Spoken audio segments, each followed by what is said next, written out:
Anda mengutamakan apa? Di sekolah kok guru? Di sekolah. Kita ini semua apa namanya origami kan? Pertanyaannya toh, kemudian itu kan ada sticky note di situ ya, kecil-kecil itu. Jadi nanti itu misalnya ditanyakan yang pertama itu contoh ya, kita memikirkan murid-murid yang maksudnya bagaimana? Nanti silakan ditulis di sticky note itu, terserah beberapa atau satu saja, terserah saja. Nanti setelah itu ditempel di bawahnya sini. Oh, di bawahnya. Jadi berurutan begini. Saya tempel dulu situ ya.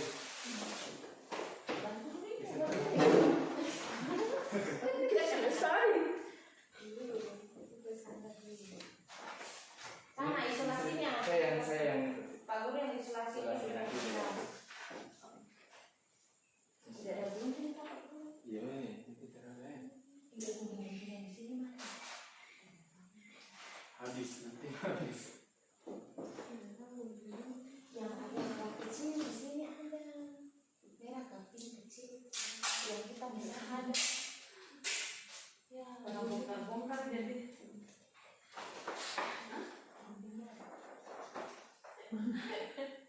Coba di situ dulu.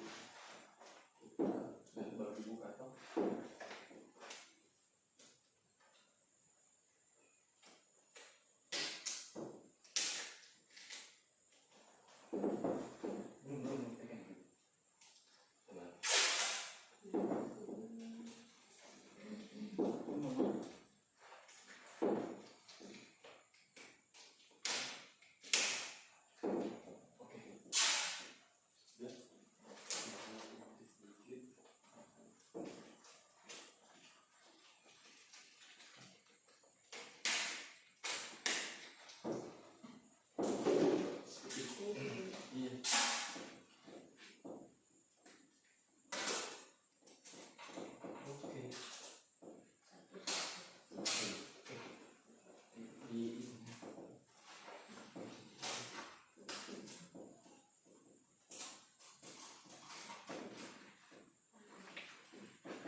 Tidak rapi kan? Tapi apa sih sticky note-nya tuh? Nanti ditempel-tempel begini tuh, satu pertanyaan satu. Jadi kita mulai saja ya, ibu semuanya. Terima kasih. Nah, jadi sebenarnya yang mau kita capai dalam diskusi kita ini pada hari ini, rapat kecil ini, bahwa bagaimana kedepannya kita mempunyai visi serta prakarsa perubahan untuk anak-anak kita kedepannya. Jadi nanti pada saat kelas meeting kita juga sampaikan ke mereka bahwa sebenarnya gurumu ingin kamu seperti ini. Nah, bagaimana langkah-langkahnya? Nah, kita sama-sama dulu merangkumkan bahwa sebenarnya menurut peraturan yang semestinya kita sebagai guru itu, kita harusnya itu punya murid yang mempunyai yang namanya profil pelajar Pancasila. Profil pelajar Pancasila itu ada 6 ya. Jadi nanti di situ nanti nanti ibu bisa pilih sebenarnya yang mana yang ibu inginkan dari 6 profil pelajar Pancasila itu. Yang mestinya anak-anak punya. Kan kalau bisa kan semuanya, tapi kan tidak mungkin juga bahwa anak-anak punya semua karakter itu. Yang pertama itu sesuai dengan sila pertama, dia ketakwaan terhadap Tuhan Yang Maha Esa. Itu kan kalau kita kaitkan dengan sikap, itu pasti anak-anak harus berakhlak mulia. Kan begitu ya? Berakhlak mulia itu sudah masuk tadi apa? Dia sopan kah? Kemudian dia misalnya ketika ketemu guru dia sapa kah? Itu yang namanya berakhlak mulia.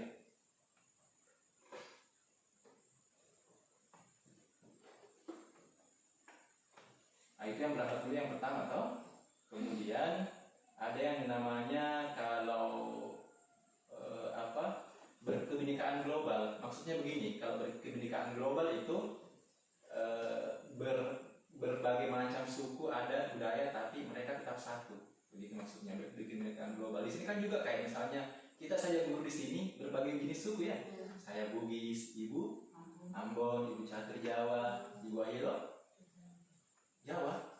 Oh, Raja Ampat. Kalau Budi Mara, Raja Ampat juga. Nah, kita saja berbagai jenis ya, apalagi kalau siswa kita. Nah, kemudian ada yang ketiga, sesuai dengan sila keempat, itu ada namanya kerakyatan yang dipimpin oleh hikmat kebijaksanaan dalam permusyawaratan perwakilannya. Itu bergotong royong. Nah, di situ. Kemudian ada yang namanya mandiri. Ini saya sampaikan supaya nanti ketika menjawab pertanyaan itu mudah ya. Jadi nanti bisa dilihat, oh ini ternyata ini. Ada yang namanya bergotong royong. Ini kan sering kita lakukan di sekolah juga ya. Kemudian ada yang namanya mandiri. Mandiri. Artinya bisa berdiri sendiri. Kita akan punya anak seperti itu nanti ke depannya. Kemudian ada yang namanya bernalar kritis. Nah ini sebenarnya yang paling penting buat kita. Bagaimana membangun nalar kritis anak-anak. Karena kan selama ini kalau kita lihat di kelas, lihat anak-anak di kelas ibu ya, bagaimana mereka ketika kita tanya apa yang mereka lakukan, apakah mereka antusias atau apakah mereka diam saja. Kan kebanyakan kalau saya kira ibu tahu semua lah karena sudah pernah masuk ke kelas. Kemudian yang terakhir ada yang keenam ya, ada yang namanya kreatif. Saya kira untuk kata kreatif itu adalah membuat sesuatu menjadi lebih bervariasi. Contoh, kalau kita guru, kalau kita misalnya mengajar di kelas, itu kan biasa monoton. Contoh misalnya, kita di kelas cuma bawa buku, kemudian membaca. Nah, mumpung kalau tidak salah hari apa ini? Hari Selasa dengan hari Kamis, itu kan menyala lampu ya. Nah, itu sebenarnya bisa kita gunakan untuk pakai Infokus. Bisa. Nanti kita belajar sama-sama bagaimana menggunakannya dan menerapkan di anak-anak supaya lebih bervariasi proses pembelajaran anak-anak. Saya kira kalau di ABT kemarin ibu begitu ya? Tidak. Oh tidak juga, masih konvensional juga ya, masih itu. Tapi nanti kedepannya semoga kalau jaringan tetap bagus kita bisa gunakan semua itu. Karena kemarin kan kita dapat bantuan itu 15 laptop, tapi sampai sekarang belum diaktifkan karena kemarin permasalahan jaringan. Kemarin saya coba cari kuncinya, ternyata tidak tahu siapa yang pegang. Oke baik, kita lanjut ke visi dan prakarsa perubahan kita ya. Kita ke nomor 1 dulu. Nomor 1 dia bilang bahwa kita memimpikan murid-murid yang titik-titik. Itu kan tadi ada 6 bagian di profil pelajar Pancasila. Nah silahkan ibu pilih yang mana kira-kira ibu inginkan untuk anak-anak.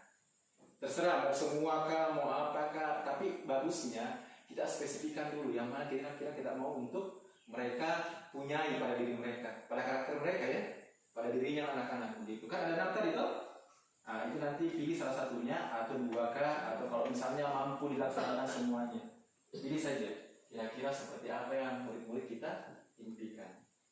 Nah nanti ketika ibu sudah seperti itu, maksudnya sudah kasih jawabannya, nanti saya akan sampaikan juga ke anak-anak bahwa gurumu ingin kamu seperti ini. Satu saja. Dari ibu saja, bisa 2, bisa 3, bisa berapa begitu dari ibu saja. Kalau sudah langsung sticky note-nya di sini, 1 sticky note itu 1 ya? Iya. Maksudnya satu apakah? 1 profil atau 1 yang diinginkan, 1 sticky note kemudian naik tempel di sini. Gitu.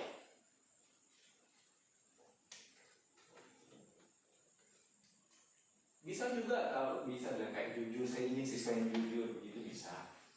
Kan sesuai pendapat Sesuai ini tidak ada paksaan ya, jangan dipaksakan. Maksudnya begini, nanti kita kumpul baru kita inginkan kira-kira seperti apa maunya ibu begitu. Ini maunya saya. Iya, maksudnya begini, kita tidak, ini kan tidak ada yang benar dan yang salah ya, tidak ada paksaan.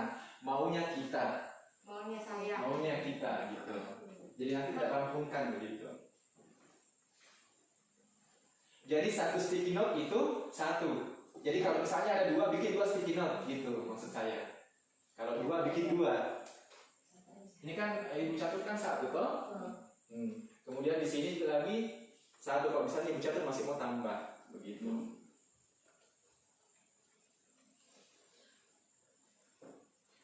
Tanyakan pada dirinya, kira-kira saya mau murid seperti apa begitu. Jangan karena kita diskusi maunya yang bagus, tidak. Maksudnya sesuaikan saja keinginannya gitu. Karena nanti kita akan rampung, oh ternyata kita harusnya punya siswa seperti ini. Dasar utama harus dimiliki oleh siswa apa?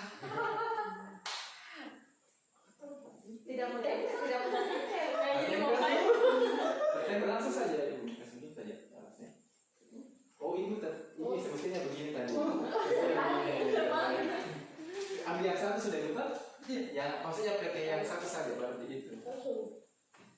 Di sini sampai yang kandungan itu di sini. Ada tinta. Nah, Oh, ini tidak cepat. Pak Guru baca itu ulang dulu. Ada empat itu. Ya, menurut Pancasila. Yang pertama, sila pertama kan. Yang kedua, global suku. Keanekaragaman kita.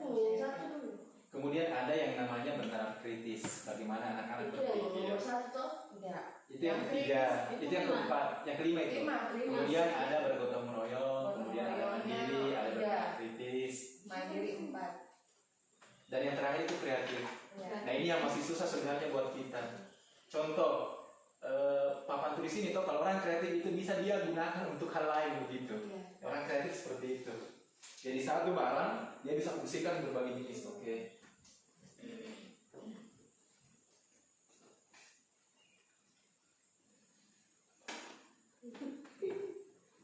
Kalau yang lain, kalau misalnya kan kita masih menunggu Ibu Ayi loh, supaya mengefisienkan waktu. Kalau misalnya selesaian ini, coba diperhatikan yang nomor 2. Kita percaya bahwa murid adalah titik-titik. Nah yang Ibu percayai, kira-kira murid itu apa? Ada 2 pilihannya. Yang pertama itu, apakah murid sebagai subjek? Atau yang kedua, apakah murid sebagai objek? Maksudnya begini, kalau dia sebagai subjek, artinya kita memandang murid itu bisa diapakan saja. Tapi kalau kita memandang dia sebagai objek pembelajaran, artinya apa? Kita bersikeras untuk istilahnya begini, meningkatkan pembelajaran untuk anak-anak kita supaya kedepannya lebih bagus. Jadi 2 pilihannya itu, apakah dia sebagai subjek atau sebagai objek. Begitu. Nah, sebagai seorang guru mestinya kita seperti apa begitu? Apakah kita memandang murid tadi sebagai objek atau sebagai subjek?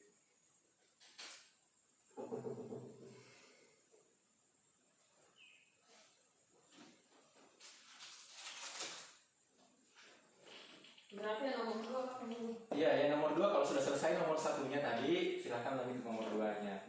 Pilihannya tadi itu kalau kita lihat anak-anak itu apa sebenarnya? Apakah kita lihat subjek? Kalau subjek itu ya seperti itu. Kita bilang kayak mau apakan anak-anak, padahal kan sebenarnya kalau kita berdasarkan aturan itu kan namanya ada hak asasi manusia, ada hak pendidikan, ada hak apa. Tapi kalau kita lihat dia sebagai objek, nah otomatis kita sebagai guru itu ingin anak-anak itu sukses ke depannya dengan misalnya memperhatikan kualitas pembelajaran yang kita kasih ke mereka. Begitu. Jadi 2, objek kah, subjek kah?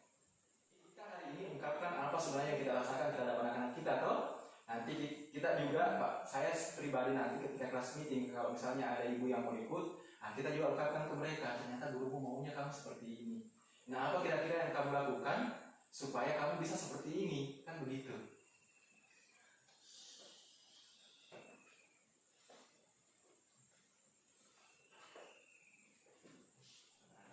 Sebenarnya tadi semakin banyak teman guru semakin bagus sebenarnya, supaya mereka semua keluar unek-uneknya seperti apa. Tapi dia ada mengajar tempo dia tidak apa-apa. Kerjakan sama tadi sakunya. Dia tidak terbalik. Dia tidak bisa. Kita pakai ini saja.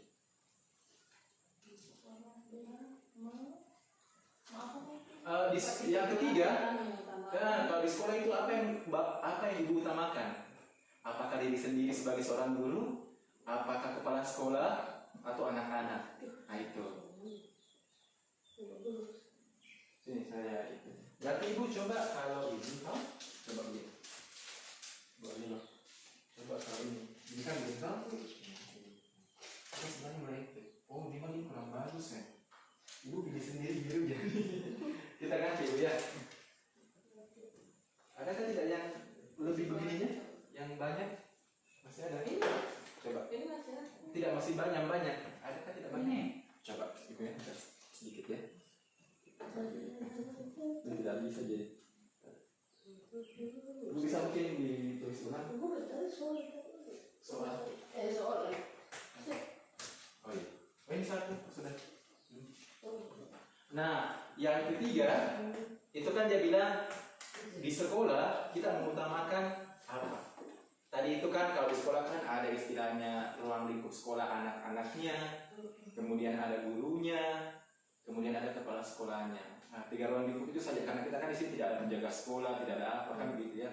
Jadi selama kita di sekolah itu kita mengutamakan sebenarnya siapa? begitu.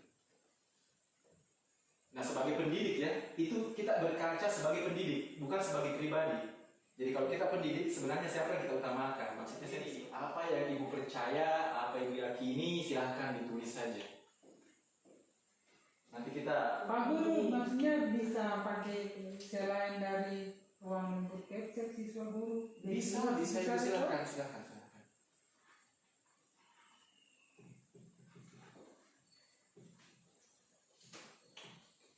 Tapi usahakan spesifik ya, apa itu. Contoh kan kalau di sekolah kan ada guru, siswa, kemudian ada murid. Nah kan contoh kalau misalnya saya pilih murid, spesifiknya ya murid toh. Kan kalau secara umum kan sekolah, gitu. Spesifik saja.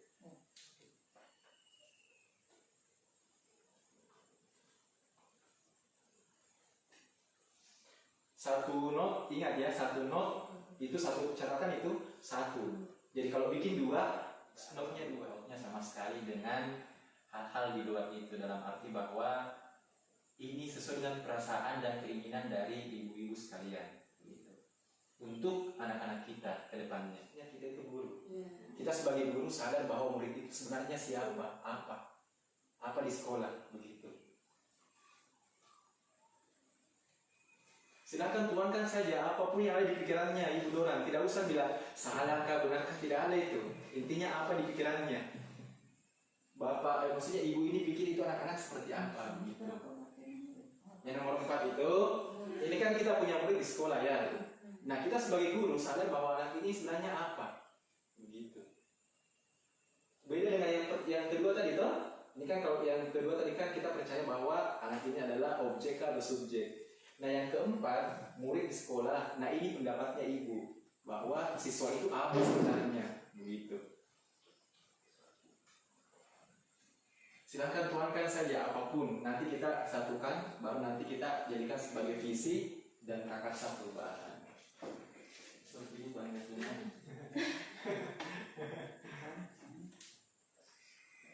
Silahkan nanti kita akan ini. Yang mana itu? Nomor 4. Nah. Di sekolah itu kan kita punya murid ya, siswa. Nah, kalau kita sebagai guru, kita sadar bahwa siswa itu sebenarnya bagaimana atau murid kita apa. Gitu.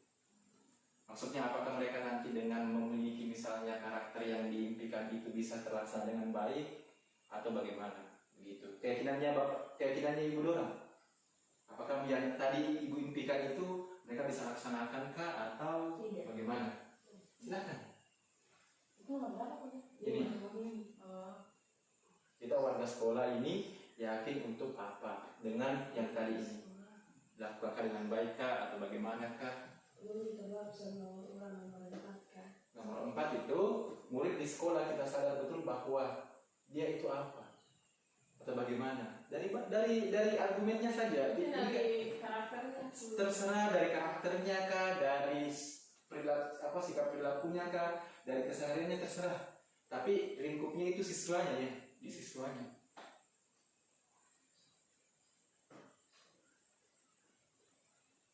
Nah, pikirkan seperti ini Ibu. Kalau kita pembelajaran selama ini, toh yang kita lakukan, apakah itu sudah berpihak pada murid? Karena sebenarnya di kurikulum Merdeka Belajar itu fokus utamanya itu setiap pembelajaran itu berpihak pada murid. Jadi kalau kita bilang seperti ini, tidak apa-apa anak dihukum, sebenarnya itu kita salah itu. Kecuali kalau kita kasih konsekuensi, artinya apa? Kesepakatan kita dengan anak ketika misalnya ada kayak saya bilang tadi ada meeting, kemudian kita buat kesepakatan, ketika mereka melanggar kesepakatan itu konsekuensinya ada. Tapi pemberian kata hukuman itu sebenarnya salah di kurikulum, salah. Tapi konsekuensi boleh dari akibat yang dilanggar, kan seperti itu. Bisa juga di sini kalau misalnya kita warga sekolah ini yakin untuk bahwa pembelajaran berpihak pada murid, seperti itu. Bisa juga bahwa berfokus pada guru, terserah. Dari ibu saja, Kita dan warga pembelajaran ke anak-anak, apakah kita berpihak pada mereka atau tidak? Gitu. Contoh misalnya kalau anak-anak datang terlambat. Pada saat kita sudah di kelas, apakah kita membiarkan anak-anak masuk atau tidak? Nah, kalau misalnya kata berpihak pada anak, semestinya kita kasih masuk ya. Nah, tapi itu sebenarnya kalau tidak sesuai dengan konsekuensi yang kita sepakati, misal begini, kalau terlambat 15 menit kamu tidak boleh masuk. Sebenarnya namanya yang berpihak pada anak itu ketika kita laksanakan konsekuensinya itu dan mereka sudah lakukan, kemudian kita biarkan ke anak-anak untuk masuk, itu boleh. Tapi kalau misalnya kita tidak pernah bikin kesepakatan, kemudian kita langsung menghukum anak-anak, nah itu salah buat kita. Itu namanya berpihak pada anak. Tapi salah juga kalau kita biarkan saja anak-anak masuk, padahal kan kita sudah bikin konsekuensi aturan yang kita sepakati bersama.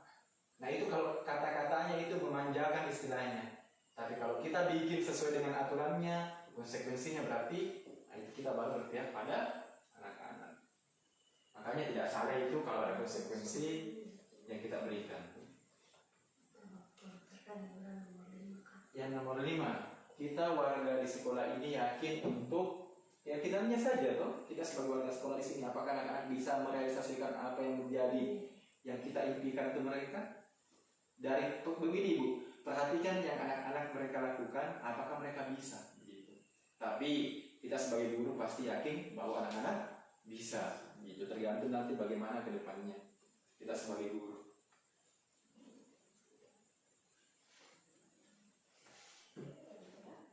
Iya. Sebenarnya itu bagusnya kalau banyak warna supaya bisa dilihat dibedakan toh. Tapi karena terbatas ya. Tapi bedakan ya bisa tuh ya. Iya bisa dibedakan. Hampir ibu lagi mengulang lagi. Nah oke, baik, terima kasih ya ibu-ibu ya, ibu guru semuanya. Nah sekarang kita coba merampungkan hasil dari yang kita peroleh hari ini ya. Kita di mana ya? Yang 1 dan 2. Ya. Ada satunya.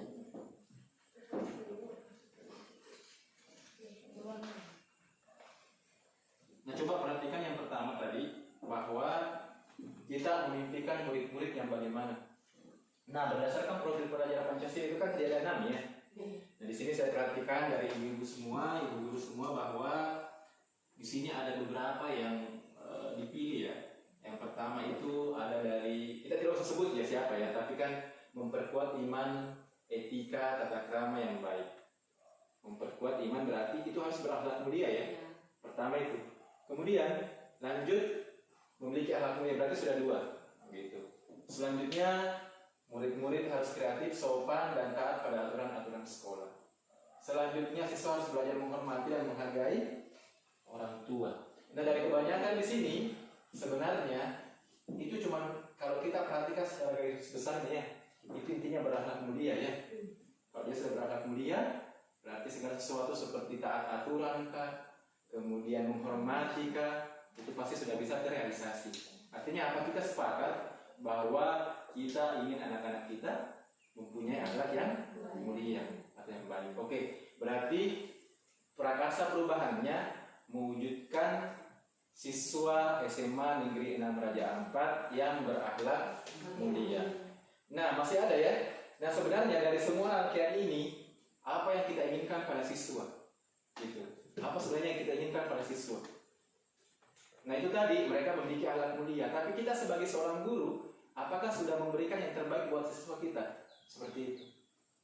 Nah, intinya bahwa dari semuanya ini sebenarnya kita sebagai seorang guru itu ketika melakukan proses pembelajaran itu harus berpihak pada mereka, berpihak seutuhnya terhadap murid. Nah, keberpihakan itu tadi kan sudah saya jelaskan. Berpihak itu artinya seperti yang tadi, contoh anak-anak terlambat, kesepakatannya berapa? 15 menit misalnya. Nah, ketika misalnya mereka terlambat, apakah ketika kita membiarkan mereka masuk itu berpihak pada murid? Tidak. Karena kenapa? Itu artinya kita cuma membiarkan saja. Tetapi ketika kita sesuaikan dengan konsekuensi yang kita sepakati bersama, nah itu baru berpihak karena kita sudah bikin kesepakatan bersama. Itu namanya. Tapi begini juga Ibu ya. Nah ketika kita pembelajaran itu sebenarnya kita jangan menonton pembelajarannya. Toh, kalau bisa sesekali menggunakan sesuatu yang menarik perhatian mereka. Begitu. Dan ketika kita belajar mengajar di kelas jangan kaku. Gitu ya, karena kan kita datang, duduk, kemudian dia catat ini atau tulis yang seperti ini. Setidaknya kalau ada waktu sesi senyum-senyum dengan mereka. Maksudnya sesinya itu isinya begini, main cantik kah apakah kalau bahasanya itu. Boleh kita bercanda dengan mereka, tapi jangan jatuh di bawah kita. Paham ya? Iya. Nah, kita kan kadang kalau ketawa itu jangan kelepasan, begitu. Karena mereka anak-anak itu pasti juga menilai kita. Oh, ternyata guru ini kalau dia ketawa macam seperti ini. Toh? Tapi kalau kita coba misalnya bercanda dengan mereka tapi seperlunya, ketika kita lihat mereka misalnya sedang terlalu serius begitu toh, boleh diselipkan sesekali apakah begitu selingan. Nanti ketika ada waktu kesempatan nanti saya coba bagi dengan ibu guru atau mungkin kalau ada bapak guru bagaimana ice breaking supaya anak-anak itu nyaman di kelas. Apalagi kalau matematika dong sudah berasal di kepalanya itu. Pelajaran-pelajaran IPA itu yakin saja yang ada hitungannya. Pasti itu mereka agak kayak terbebani begitu. Nah, kita sebagai guru sebenarnya harus ide yang kreatif. Oke, jadi intinya bahwa kita ingin mewujudkan anak-anak atau siswa SMA Negeri 6 Raja Ampat yang berakhlak mulia ya, secara umum dan pembelajaran yang berpihak pada anak-anak. Saya kira itu kesimpulannya yang umum ya. Sekian, terima kasih atas waktunya ibu-ibu semua. Nanti kita akan jadikan acuan untuk kita ke depannya apa yang kita lakukan. Nanti ini akan saya sampaikan ke anak-anak. Oke, sekian, terima kasih dan selamat pagi.